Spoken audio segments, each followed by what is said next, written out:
There was a young man named Daniel who always believed that as long as he worked hard enough, became successful enough, everyone around him would be happy.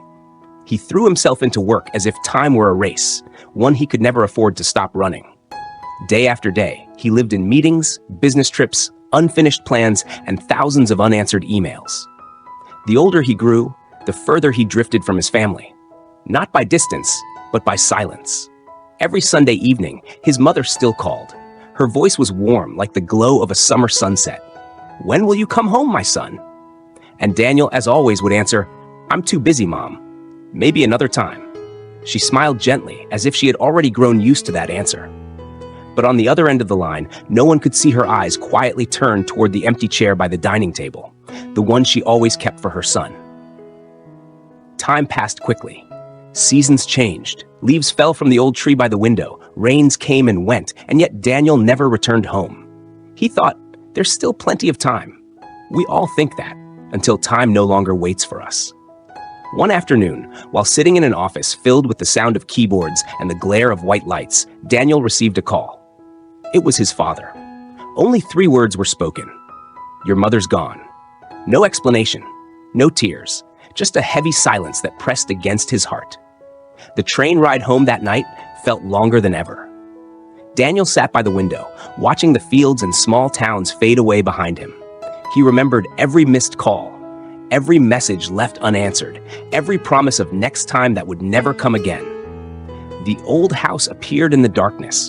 The door still creaked the same way it did when he was young. The scent of jasmine still lingered in the air. But something was missing.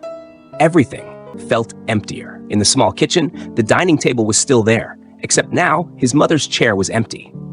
Daniel sat down. In front of him was a bowl of soup, cold, and beside it, a small piece of paper, placed carefully as if someone was still waiting for him. On it, written in the familiar curve of his mother's handwriting, open quote, "I made your favorite soup. I hope one day you'll come home before it's too late." Close quote. The words blurred through his tears. Daniel held that piece of paper for a long time, as if holding his mother's hand, the same warm hand that now existed only in memory. For the first time in years, he sat in complete stillness. No ringing phones, no typing, only the silence of regret. The next morning, he walked to the backyard. His father was sitting quietly under the old oak tree, where the family once shared morning tea together. Neither of them spoke for a while. Then Daniel whispered, his voice trembling, "I should have come home sooner." His father didn't blame him. He simply looked at his son, eyes kind but tired. "Son, your mother never asked for much. She only wanted you to be here. You didn't have to bring her anything. Just to see you smile. That was enough for her." Those words echoed in Daniel's mind all morning. He walked through the house, looking at every photograph, every small object his mother had left behind, each one carrying a story he had never noticed before. A chipped porcelain cup, carefully kept, a faded wool scarf, a birthday card he had written as a child. Each one whispered softly, "Love doesn't need to be grand, it just needs to be present." That day, Daniel finally understood what he had truly lost. Not just his mother, but the simple, ordinary moments he had always taken for granted. The dinners, the quiet talks, the silent hugs. From that day on, Daniel changed. He still worked hard, he still dreamed big, but he learned to pause. He learned to call his father every week, to ask, to listen, to care.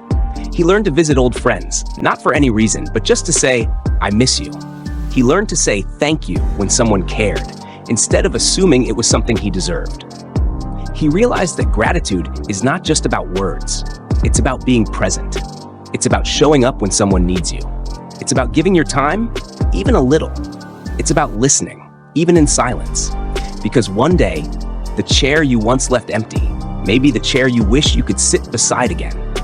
We often wait for the perfect moment to express gratitude.